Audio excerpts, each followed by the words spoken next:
ஹாய்ங்க எல்லாருக்கும் பார்த்தீங்கன்னா காலை வணக்கம்.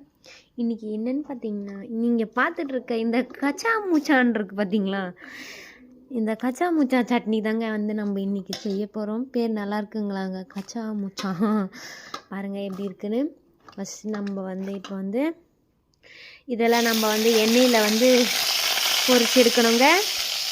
இதை வந்து நம்ம எடுத்துகிட்டு அப்புறம் பார்க்கவே எவ்வளோ அழகாக இருக்குது பார்த்தீங்களா.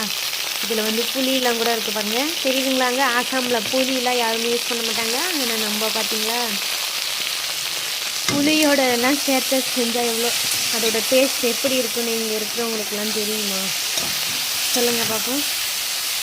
இங்கே இருக்கிறவங்க எப்படி தெரியுங்களா, தயிர் புளி இந்த கச்சா மூச்சாலும் மிக்ஸ் பண்ணி சாப்பிடுவாங்க.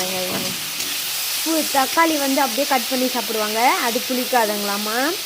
இந்த புளி வந்து சாப்பாடை காலமே சாப்பிடுவாங்க பாருங்க, அப்போ வந்து புளிக்காதாம்மா. வெறும் புளியாக சாப்பிட்டா புளிக்குங்க.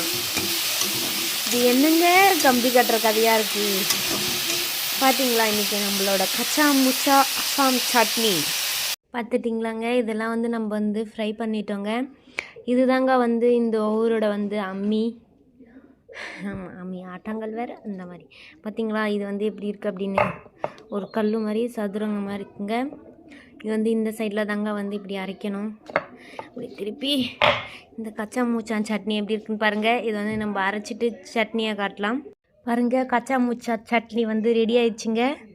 பார்த்தீங்களா எப்படி இருக்குன்னு. வாயில் வச்சா ஹாஹா நாக்கில் எச்சு ஊறுதுங்க, அந்த அளவுக்கு டேஸ்ட்டாக இருக்குங்க.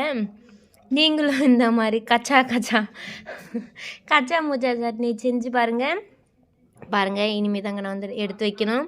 கண்டிப்பாக இந்த வீடியோ பிடிச்சிருந்தா கமெண்ட் பண்ணுங்கள், சப்ஸ்கிரைப் பண்ணுங்கள். யாராவது எந்த ஊர்லேருந்து பார்க்குறீங்கன்னு கண்டிப்பாக கமெண்ட்டில் சொல்லுங்கள். நான் வந்து ஆசாமில் இருந்து வீடியோ போட்டுட்ருக்கேங்க, தமிழ் கேர்ள்.